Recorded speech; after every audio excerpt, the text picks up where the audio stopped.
खूप चांगला आहे माझ्या पित्या, आणि आज पुन्हा तुझ्या सहभागितेमध्ये तू आम्हाला एकत्र केले प्रभू परमेश्वरा.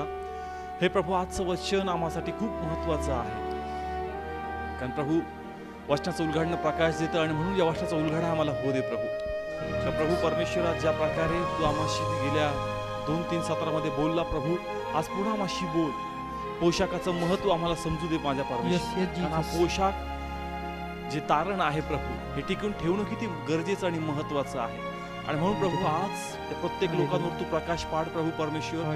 ज्यांना या पोशाखाचं महत्त्व नाहीये प्रभू, त्यांना या पोशाखाचं महत्त्व समजू दे. त्यांना हा पोशाख कसा जपून ठेवायचा ते सांग, शिकव माझ्या पित्या. आम्हा सर्वांशी बोल माझ्या प्रभू, आणि प्रत्येकात तुझा गौरव होते. आणि विश्वास ठेवतो की जे या ठिकाणामध्ये आहेत, की जे टीव्हीवर पाहतायत, त्या प्रत्येक जीवनात तू मोठं कार्य या वाचनाद्वारे करणार आहे. त्यांना पोशाखाचं महत्त्व समजेल, ते पोशाख जपून ठेवतील प्रभू, आणि ते प्रशस्तपणे त्या सुखलोकामध्ये आणि स्वर्गामध्ये प्रवेश करतील. आम्ही विश्वास ठेवतो, आणि तू पूर्ण केलेस तुला धन्यवाद देतो. प्रभूच्या नावात मागतो, आमेन. Praise the Lord. या ठिकाणी पुन्हा मत्तई याचा 22वा अध्याय आपण काढणार आहोत. मत्तई याचा 22वा अध्याय आपण काढूया, आणि ब्रदर आपल्यासाठी त्याचं या ठिकाणी 11 आणि 12 वचन वाचणार आहेत. आणि पुन्हा आपण आपल्या शीर्षकाकडे वळूया. रीड करतील ब्रदर. पण जेव्हा राजा पाहुण्यांना पाहायला आत आला, तेव्हा ज्याच्या अंगात लग्नाचा पोशाख घातलेला नव्हता असा एक माणूस त्याला तेथे दिसला, आणि तो त्याला म्हणाला, गड्या, लग्नाचा पोशाख तुझ्याजवळ नसून तू इथे आत कसा शिरलास? तेव्हा तो उगाच राहिला. ओके, पहा, आपण गेल्या 3 आठवड्यापासून हा भाग पाहत आहोत. या ठिकाणी आपण वाचतो की मेजवानीचं आमंत्रण होतं, आणि त्या ठिकाणी राजाने आमंत्रण पाठवलं. जे बोलवलेले लोक होते ते आले नाही, म्हणून जे चव्हाट्यावरचे लोक होते त्यांना आमंत्रण दिलं, आणि ते त्या ठिकाणी आले. आणि बायबल सांगतं की सर्वांना पोशाख दिला, सर्वांना पोशाख दिला. आणि ज्यास त्यांना पोशाख दिला, त्यांच्यापैकी ज्यास राजा त्या मेजवानीच्या गृहामध्ये त्यांना भेटायला गेला, बायबल सांगतं का राजाला असा एक व्यक्ती आढळला का त्याच्याकडे पोशाख नव्हता, त्याच्याकडे पोशाख नव्हता. आणि ज्यास राजाने त्याला विचारलं, त्याच्याकडे त्याला उत्तर द्यायला नव्हतं. आपण पाहिलं का त्याच्याकडे उत्तर का नव्हतं? कारण त्यांनी पोशाख सांभाळून ठेवलेला नव्हता. Praise the Lord. का जे त्या ठिकाणी त्यांच्याकडे पोशाख असून पण त्यांना त्या ठिकाणी प्रवेश भेटणार नाही. यस, मी पुन्हा सांगतो का असे कोणते लोक आहेत का ज्यांच्याकडे पोशाख आहे पण त्यांना प्रवेश भेटणार नाही? तर आपण त्या लोकांबद्दल पाहणार आहोत का जे लोक पोशाख असून पोशाखाची काळजी घेत नाही. पोशाख त्यांच्याकडे आहे पण पोशाखाची काळजी ते घेत नाही, आणि म्हणून पोशाखाची काळजी घेणं गरजेचं आहे. जर तुम्ही काळजी घेतली नाही तर तुम्हाला त्या मेजवानीमध्ये, तुम्हाला त्या सुखलोकामध्ये प्रवेश भेटणार नाही. कळतं इथपर्यंत? काय कसली काळजी घ्यायची? पोशाखाची. कसली? पोशाखाची. पण मेजवानीचा जर दाखला आपण वाचला तर तिथं फक्त लिहिलंय का पोशाख गरजेचा. काय गरजेचं आहे? पोशाख. मग तुमच्या मनात हा प्रश्न येईल की तुम्ही नवीन कुठून काढलं पोशाखाची काळजी घ्या? वचन आपण पुढे पाहणार आहोत की फक्त पोशाख असून जमणार नाही. पोशाख त्याच अवस्थेमध्ये पाहिजे ज्या अवस्थेमध्ये तो दिलेला आहे. कळलं मी काय म्हणलो या ठिकाणी? पोशाख कुणी दिला होता? राजाने, बरोबर, सर्व लोकांसाठी. पण जर पोशाख घाण केला असेल, पोशाख जर फाटला असेल, पोशाख जर मळीन झाला असेल, तर त्याला त्या ठिकाणी त्या कार्यक्षेत्रात त्याला जागा भेटणार नाही. म्हणून फक्त पोशाख असून जमणार नाही, पोशाखाची काळजी घेणं गरजेचं आहे. आता आध्यात्मिकरित्या सांगतो, पोशाख म्हणजे काय? पोशाख म्हणजे काय? तारण. मग हे तारण कोणी दिलंय? प्रभूनी. तारण म्हणजे तुम्हाला काय केलंय? नीतिमान केलंय. काय केलंय? नीतिमान. रक्ताने शुद्ध झाले म्हणजे तुम्ही काय झाले? नीतिमान. काय झाले? नीतिमान. प्रभूनी नीतिमत्व तुम्हाला फुकट दिले. कसं दिलंय? फुकट. मग हे वस्त्र आहेत, हे काय आहेत? वस्त्र. मग हे वस्त्र जसे प्रभूने दिले ते शेवटपर्यंत टिकून राहणं गरजेचं आहे. आलं लक्षात? आलं लक्षात सर्वांना की वस्त्र प्रभूने दिलेत. कोणते? नीतिमत्वाचे. पण जर ते नीतिमत्व बिघडलं म्हणजे पोशाख खराब झाला, मग तो पोशाख ऍक्सेप्ट केला जाणार नाही. आपण आता काही उदाहरण घेऊ म्हणजे आम्हाला कळल. आपण पाहतोय की पोशाख गरजेचा. काय गरजेचं आहे? पोशाख. पण पोशाखाबरोबर त्याची काळजी घेणं पण अत्यंत गरजेचं आहे.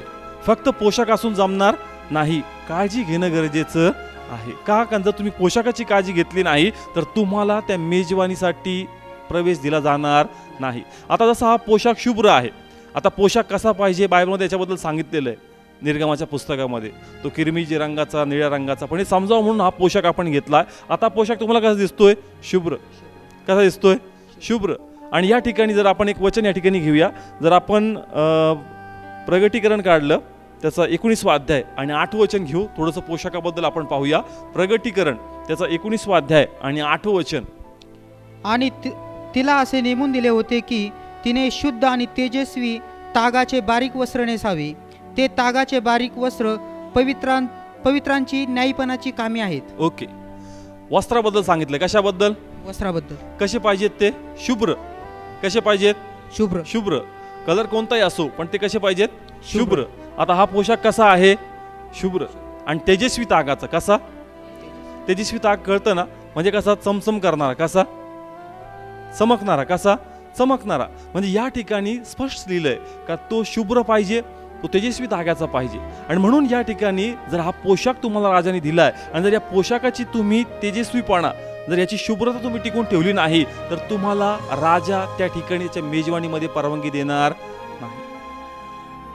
आलं लक्षात? जर हा मातीने भरला, जर हा मातीने भरला, हा धुळीने भरला, याच्यावर घाण लागली, चालत असताना याचे जे खालचे हे आहे, झालर आहे, ती जर मातीत लोळली, तर हा पोशाख चांगला राहील का? मग हा त्या ठिकाणी प्रवेश पाहू शकेल का? साधं उदाहरण घ्या. सर हा लग्नाला चालला, कुठं चाललाय? एखाद्या कार्यक्रमाला. चांगला प्रेसचा ड्रेस घातला, पण जर त्या ड्रेसवर चिखल उडाला, जर त्या ड्रेसवर माती उडाली, जर तो ड्रेस पाण्याने भिजला, तुम्ही तोच ड्रेस घालून जाणार का त्या मेजवानीमध्ये? नाही जाणार. समजतंय?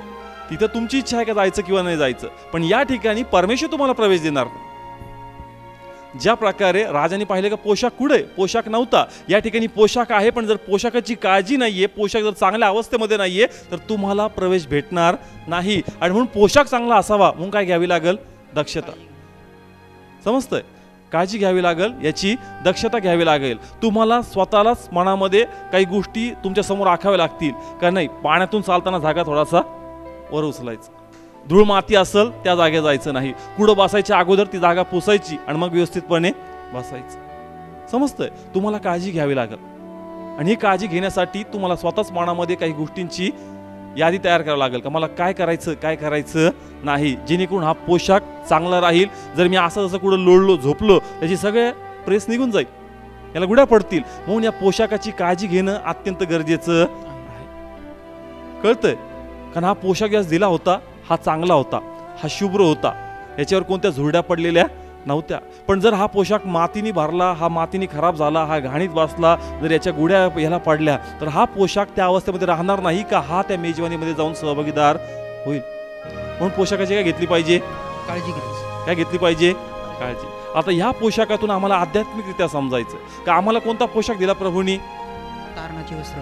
तारणाचा. कोणता? तारणाचा. तारण कसं मिळालं? रक्ताद्वारे. बरोबर?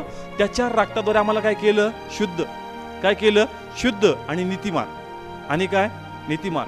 आता आपण शुद्ध तर आहोत आणि आपण कसे आहोत? नीतिमान. पण हे नीतिमत्व टिकून राहणं गरजेचं. हे नीतिमत्व टिकून राहणे, ज्याचं याची शुभ्रता टिकून राहावी तसं नीतिमत्व टिकून राहिलं पाहिजे. प्रभूने जे नीतिमत्व फुकट दिलं, प्रभू जे नीतिमान आम्हाला बनवलं, ते नीतिमत्व शेवटपर्यंत टिकून राहणं गरजेचं आहे. पण जसं मी सांगितलं का जर याची काळजी घेतली नाही तर हा पोशाख चांगल्या अवस्थेमध्ये राहणार नाही. त्याच प्रकारे अनेक लोकांना नीतिमत्व, अनेक लोकांना तारणाची वस्त्र भेटलेत, पण ते त्या नीतिमत्वाची, ते त्या तारणाची काळजी घेत नाही. आणि कोणते लोक आहेत? कोण आपण? कोण लोक आहोत? मला सांगा, तुम्हाला वस्त्र भेटलेत का? तारण झालं का तुमचं? झालं ना सर्वांचं तारण? पश्चातापी प्रार्थना केली, प्रभूचा स्वीकार केला, पिता पुत्र पवित्र आत्म्याच्या नावात बाप्तिस्मा घेतला, मग भेटला का नाही तुम्हाला पोशाख? पोशाख आम्हा सर्वांना भेटलाय. ज्या कोणी पश्चाताप केलाय, ज्या कोणी बाप्तिस्मा घेतलाय, त्याला पोशाख मिळालेला आहे. पण प्रश्न असा आहे, पोशाख तर मिळाला, पण पोशाख टिकून ठेवतो का? पोशाख जपून ठेवतो का? कारण ज्या प्रकारे पोशाख जपला पाहिजे, प्रभू म्हणतो का तो पोशाख तू जपत नाही. कारण तुला वाटतं पश्चातापी प्रार्थना केली, प्रभूचा स्वीकार केला, एखाद्या सहभागितेमध्ये मेंबर झालो, माझी वर्गणी माझी चालू आहे, आपलं काम झालं. कळतंय? पोशाख आहे पण तुम्ही पोशाख जपत नाही.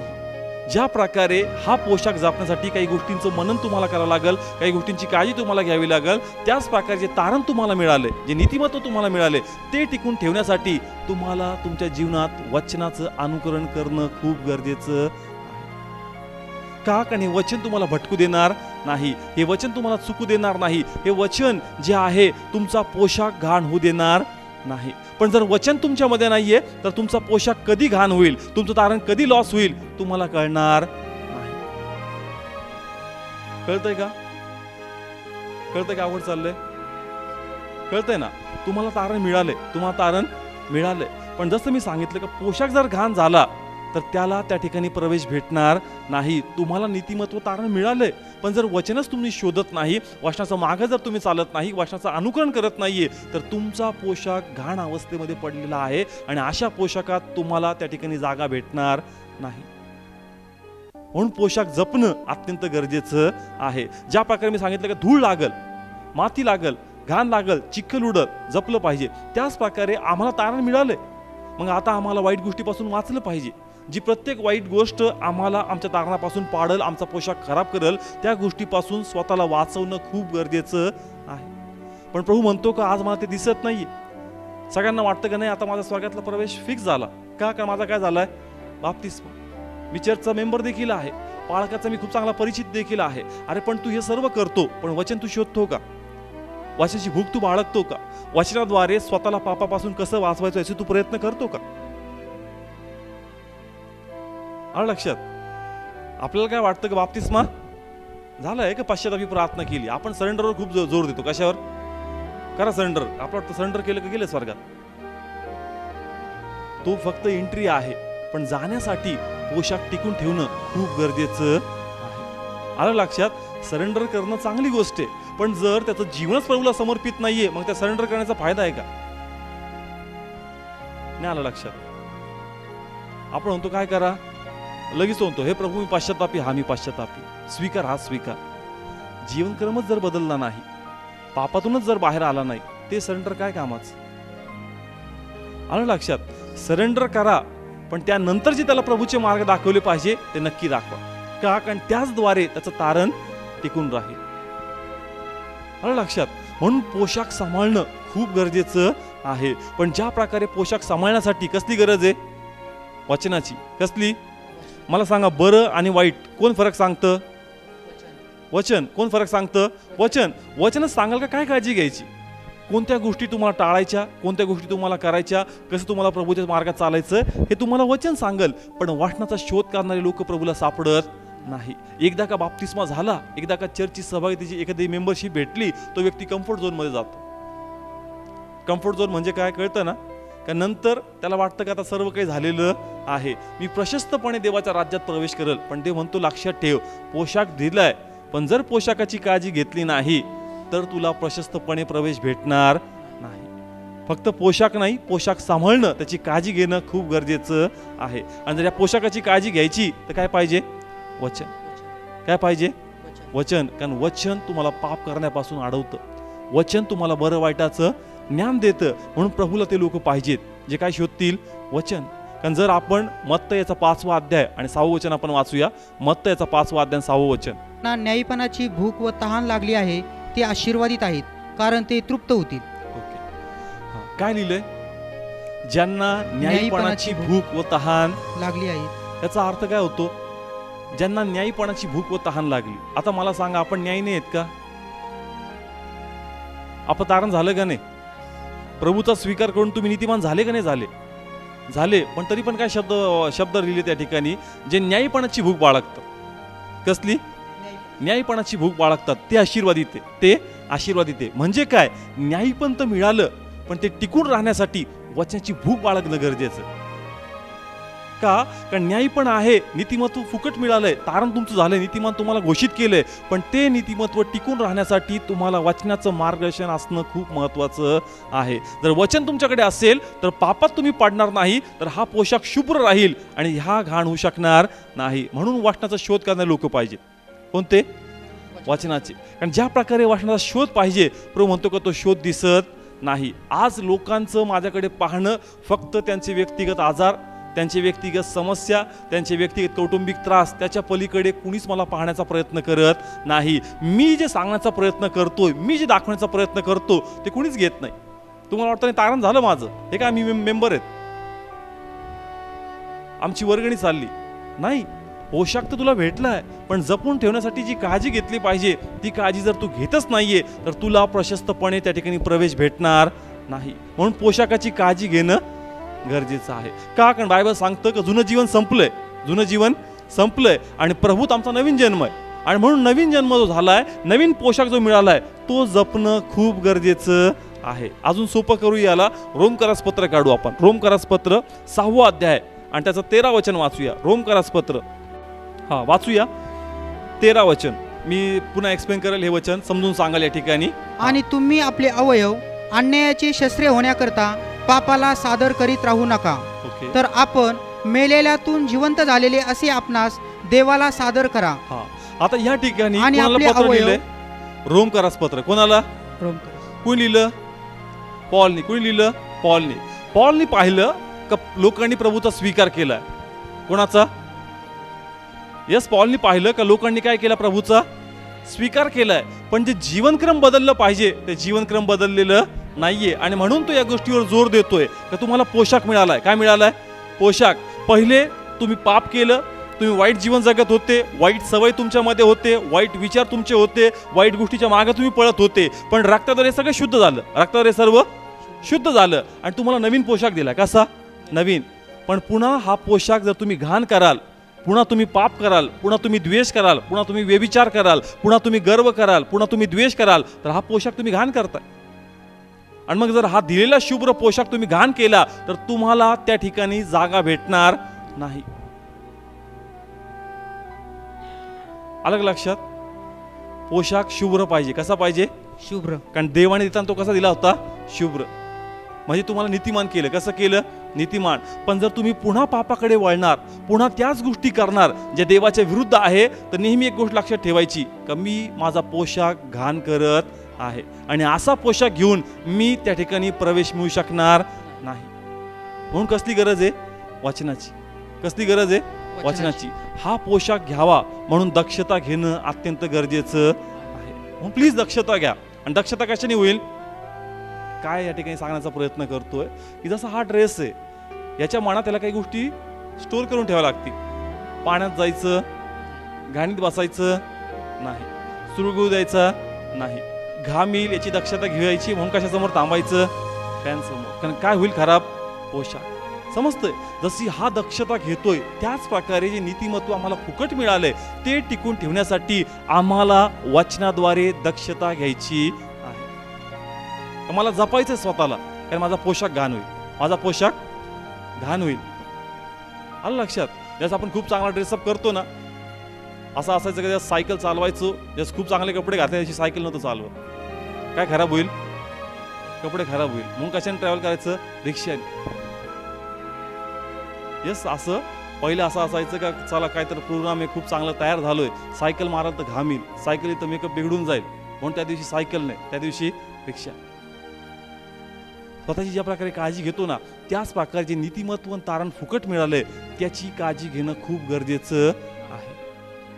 का प्रभूंनी जो आध्यात्मिक मेकअप केलाय तो खराब नाही झाला पाहिजे, तो जपून ठेवणं खूप गरजेचं आहे. आणि त्यासाठी ज्या प्रकारे जगिक मेकअप करण्यासाठी जो किट असतो, आध्यात्मिक मेकअपसाठी बायबलचा किट आहे. आलं लक्षात?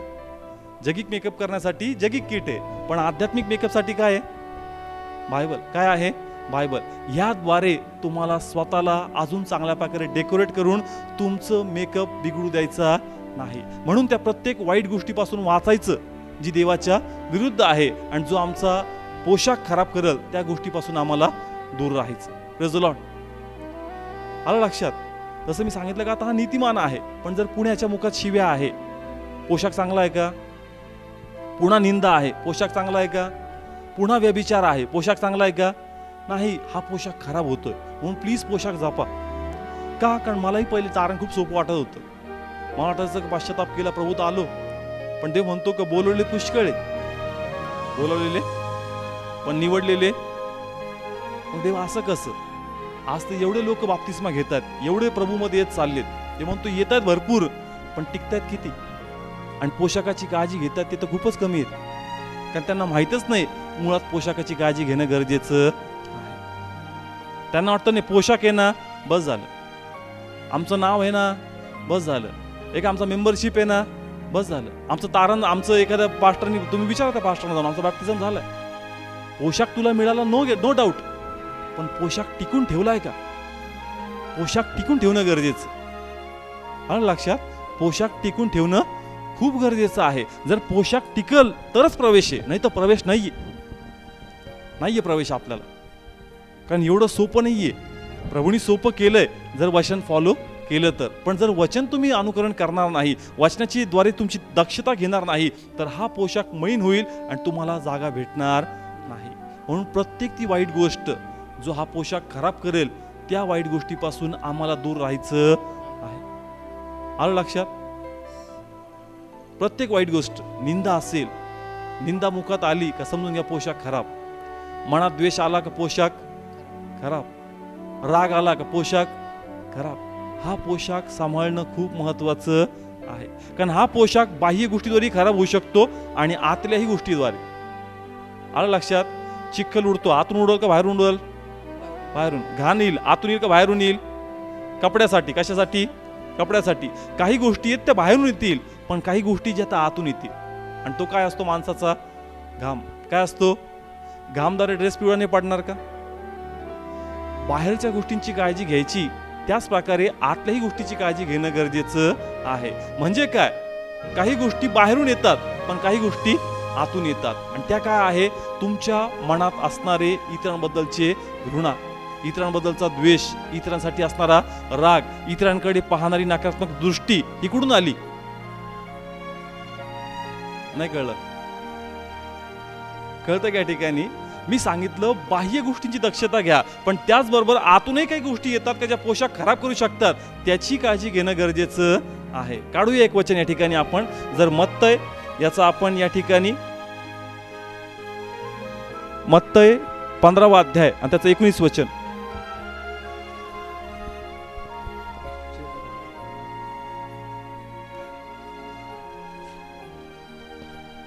मत्तय याचा 15वा अध्याय आणि त्याचं 19 वचन वाचूया. कारण वाईट विचार, खून, व्याभिचार, जारकर्मे, चोऱ्या, खोट्या साक्षी, निंदा ही अंतकरणातून बाहेर निघतात. मी सांगितलं घाम येतो. काय येतो? म्हणजे कुठून येतो? आतून. कुठून येतो? आतून. मला हे प्रमाण दाखवायचंय का आतून येणारं पाप, कुठून येणारं? आतून येणारं पाप हे देखील पोशाख खराब करू शकतं. म्हणजे तुमचे विचार, तुमचं अंतकरण, तुमचं हृदय, तुमच्याकडे तुमचा इतरांकडे पाहणारा दृष्टिकोन. तर तुमच्या मनात इतरांबद्दल घृणा आहे, तुमच्या मनामध्ये इतरांबद्दल द्वेष आहे, तुमच्या मनात इतरांबद्दल प्रीती नाहीये, तुम्ही काय खराब करताय? पोशाख. आलं लक्षात. त्या भावानी मेसेज घेतला, प्रीती करा.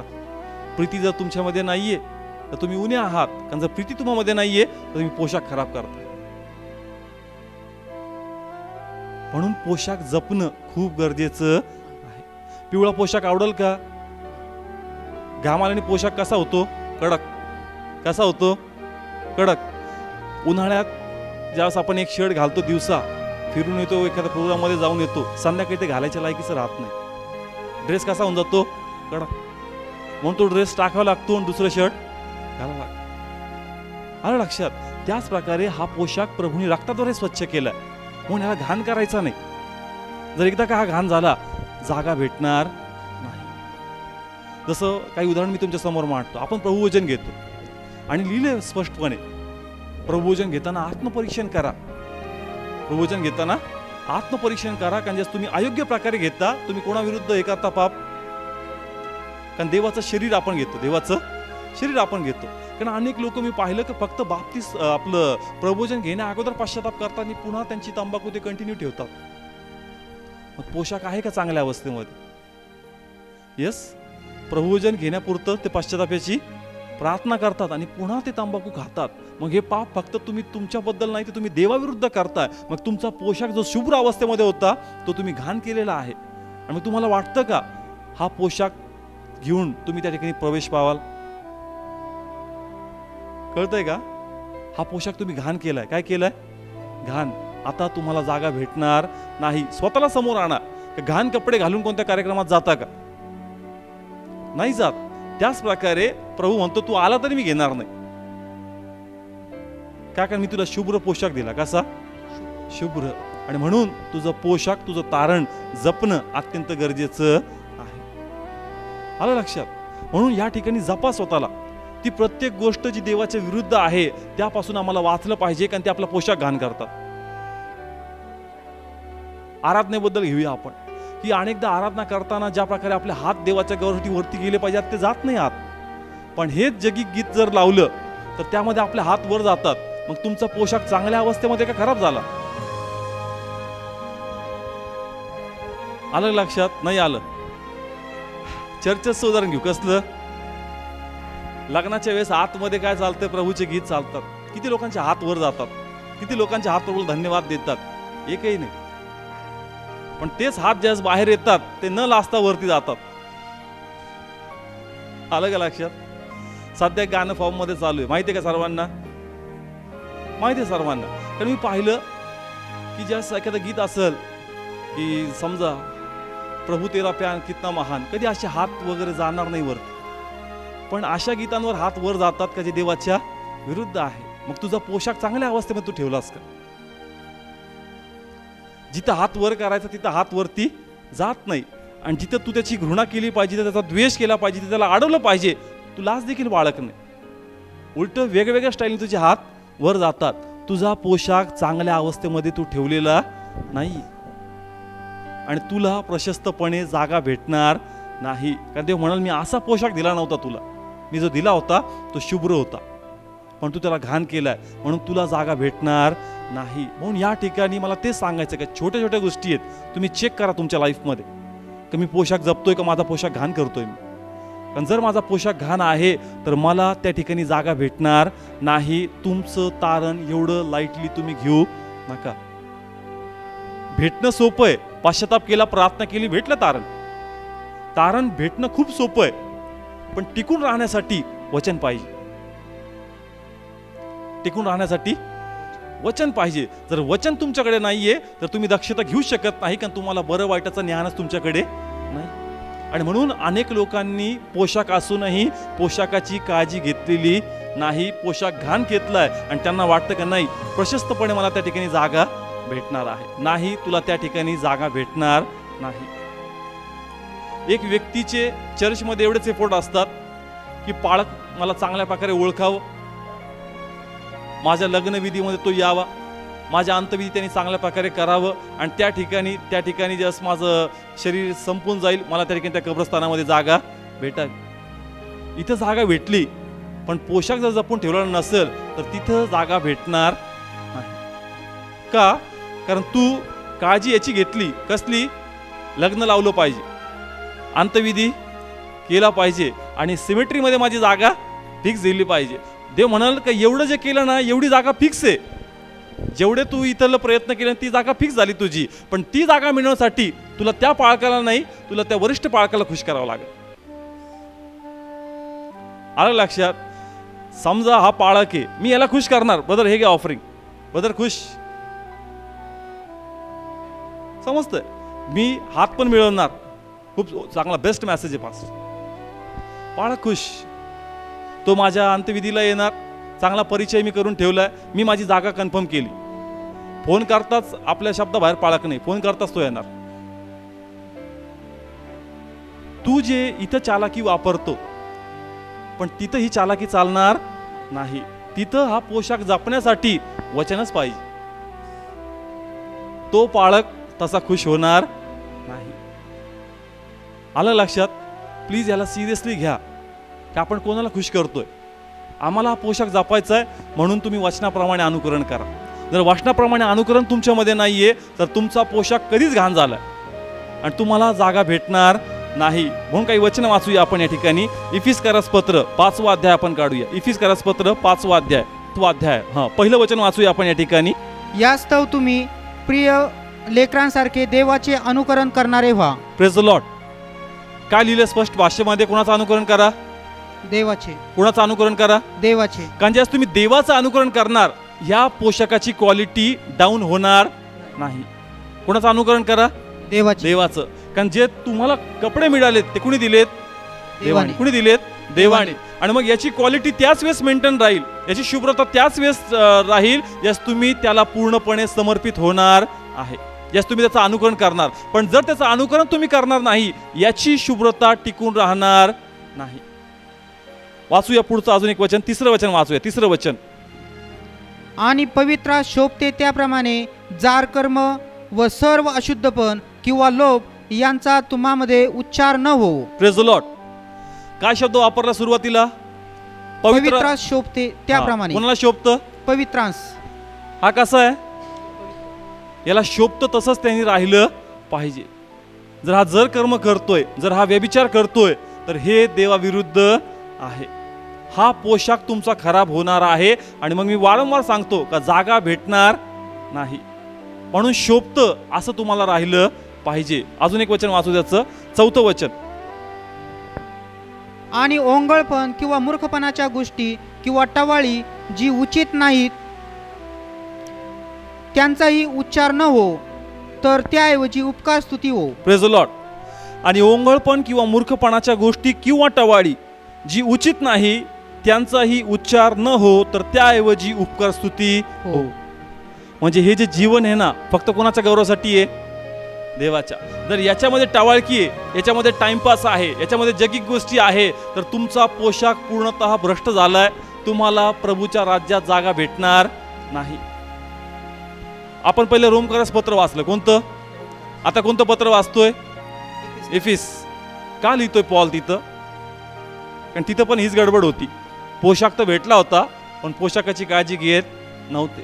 त्यांना वाटलं नाही जर कर्म पण चालतात, दारू पण चालतं, व्यभिचार पण चालतं, निंदा पण चालती, द्वेष पण चालतं. पण पॉल सांगतोय का गैरसमज दूर करा.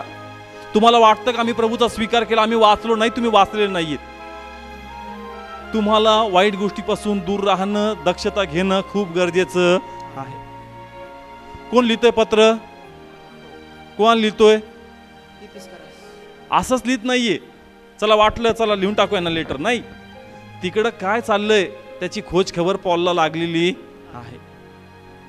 आत्म्यात त्याला ते दान पण होतं की त्याला आत्म्यात प्रगट पण व्हायचं की तिकडे काय चाललंय. आणि म्हणून तो ते पत्र लिहितो का गैरसमज दूर करा. जर तुम्ही पाप करताय, तुम्ही 2 धनाची चाकरी करताय, तर तुमची ही चाकरी यशस्वी होणार नाही. कारण याद्वारे पोशाख खराब होतोय आणि मग तुम्हाला जागा मिळणार नाही. पुढचं वचन वाचूया त्याच्यामधलं. कारण तुम्ही हे जाणता की कोणी व्याभिचारी किंवा अशुद्ध किंवा लोभी हा तर मूर्तिपूजक आहे. या कोणालाही ख्रिस्ताच्या व देवाच्या राज्यात वतन नाही. कुठं वतन नाही? देवाच्या राज्यात. झालं क्लिअर? तारण मिळालं होतं, पण जर तारण टिकून ठेवलं नाही तर वतन भेटणार नाही. एकदम स्पष्ट लिहिलं पॉलनी. जर संदर्भ नसता तर कुणी मला हा संदेश ॲग्रीच केला नसता. ते म्हणले असते नाही आमचा बाप्तिस्मा झाला आणि देवाला आम्हाला प्रवेश द्यावाच लागेल. नाही, जर तुम्ही 2 धनाची चाकरी करताय, तुम्ही पुन्हा पापात आहात, तुम्ही तुमचा पोशाख खराब केलाय, तर तुम्हाला देवाच्या राज्यात वतन मिळणार नाही. पोशाख आहे पण त्याची काळजी घेत नाही तर जागा भेटणार नाही. Praise the Lord. या ठिकाणी मी अजून एक वचन घेईल आणि तेच आजच्या जे काही वचन आपण शिकलो का पोशाख जपणं किती गरजेचं आहे. कारण पहा, याच्या पहिले जेही संदेश आपण ऐकले ते या संदर्भात होते का तुमचा पोशाख तुम्ही मिळवा. पण आज आपण ज्या प्रकारे वचन ऐकलं का फक्त पोशाख मिळून जमणार नाही, तर पोशाखची जी पवित्रता आहे, त्याची जी शुद्धता आहे हे टिकवणं खूप गरजेचं आहे. होय, पोशाख आमच्याकडे आहे, पोशाख देवाने आम्हाला हा मिळून दिला विश्वासाद्वारे, पण आता त्याची पवित्रता, त्याची शुभ्रता टिकवणं गरजेचं आहे. आणि जर पोशाख खराब झाला तर आम्हाला देवाच्या राज्यात वतन मिळणार नाही. आणि म्हणून हा संदर्भ तुम्हाला लिहून घ्या. इफिसकरास पत्र 5वा अध्याय आणि 27 वचन. याकरिता की त्यांनी ती मंडळीला गौरवी अशी आपणाला सादर करावी, म्हणजे व्यवस्थित ऐका, तिला डाग किंवा सुरकुती किंवा अशासारखे काहीच नसावे, तर ती पवित्र आणि ठपक्या विहिरीत असावी. Praise the Lord. पहा, वचनाचा पुरावा आमच्याकडे आहे का वचन स्पष्टपणे सांगतं की तिला डाग नकोय, तिला सुरकुती नकोय, तिला ठपका नकोय. म्हणून पोशाख आम्हाला मिळाला आहे विश्वासाद्वारे, तो जपणं अत्यंत गरजेचं आहे. म्हणून पुन्हा पापाकडे वळू नका, पुन्हा त्या गोष्टी करू नका जे देवाच्या विरुद्ध आहे. जर हा गैरसमज तुमच्या मनात असेल की नाही माझा बाप्तिस्मा झाला नाही, मी मेंबर आहे, नाही मी पश्चातापी प्रार्थना एकदा केली, येस तुम्ही पश्चातापी प्रार्थना की तुम्ही शुद्ध झालात, पण पुन्हा त्या चुकीच्या गोष्टीकडे वळू नका ज्यातून देवाने तुम्हाला बाहेर काढलेला आहे. आणि माझा विश्वास आहे काही वचन तुम्हाला स्पर्श झालेला आहे. म्हणून पुन्हा एकदा तुम्ही तुमचं आत्मपरीक्षण करा आणि जर पुन्हा काही तुमच्यात अयोग्य गोष्टी असतील तर देवाकडे प्रार्थना करून तुम्हापासून ते दूर करा आणि देवाला आवडणारं जीवन आणि तुम्हाला जो पोशाख मिळालेला आहे त्याची शुद्धता आणि पवित्रता तुम्ही टिकून ठेवा. Praise the Lord. Praise the Lord. या ठिकाणी आपण प्रार्थना करणार आहोत. आपला विश्वास मोठा करा आणि पुन्हा एकदा आपलं जीवन देवाला समर्पित करा. Hallelujah, hallelujah, hallelujah. धन्यवाद जीवन पित्या, तुझे आभार मानतो, तुला धन्यवाद म्हणतो का प्रभू तुझ्या कृपेने आम्हाला हा नवीन तारणाचा पोशाख तू दिला. म्हणे पित्या परमेश्वर ज्या प्रकारे आज तू पुन्हा आम्हाशी बोलला पित्या परमेश्वर, का आता पुन्हा ते जुनं जीवन नको आहे, पुन्हा ते पाप आमच्यावर वर्चस्व करायला नको आहे. कारण तू म्हणतो का ती मंडळी मला पाहिजे जी ठपक्या विहिरीत आहे, जी सुरकुत्या विहिरीत आहे, जी डाग विहिरीत आहे. पित्या परमेश्वर आम्हाला पुन्हा सहाय्य कर, आम्हाला कृपा दे का पुन्हा या वाईट गोष्टीतून आम्ही बाहेर पडावं आणि तुला आवडणारं जीवन, आचरण, वागणं, बोलणं आमचं असावं. असे कृपा आम्हाला दे. आत्म्यात आमच्या मुखावर, आमच्या वागण्यावर ते नियंत्रण येऊ दे आणि आम्हाला तुझा गौरव होऊ दे. हे पित्या परमेश्वर, जे कोणी या प्रार्थनेला सहमत होत आहे, जे कोणी कमकुवत आहे, जे कोणी पुन्हा घसरलेलं आहे, आज पुन्हा एकदा परमेश्वर ते या प्रार्थनेद्वारे पुन्हा तुझ्यात नवीन होत आहे, पुन्हा तुझ्याकडे प्रार्थना करतायत. म्हणून तुझ्या पवित्र नावात मी या सर्वांना आशीर्वाद देतो, या सर्वांना तुझी कृपा स्वीकारतो आणि यांना आत्म्यात चालण्याचा तुझा अनुग्रह स्वीकारतो. पवित्र आत्मदेवा वचनाद्वारे यांची भेट घे आणि यांच्यात तुझा गौरव होऊ दे. यांच्याशी बोल, यांना मार्ग प्रकट कर, तुझ्या मार्गात चालण्यास त्यांना प्रोत्साहन दे माझ्या पित्या आणि तुझा गौरव होऊ दे. केलेली प्रार्थना तू मान्य केली असा विश्वास ठेवतो माझ्या पित्या आणि गौरव देऊन ही प्रार्थना मागतो, स्वीकारतो. आमेन. Praise the Lord. विश्वास ठेवा का पुन्हा ही प्रार्थना करून आपण आपला पोशाख नवीन केला आहे, पण आता पुन्हा पुन्हा ते पाप नको आहे. म्हणून प्रार्थना करा का प्रभू मला वचनाप्रमाणे जगायचं आहे, मला ताकद दे जेणेकरून पुन्हा मी त्या गोष्टीकडे वळणार नाही, तर तुला आवडणाऱ्या गोष्टी मी करणार. Praise the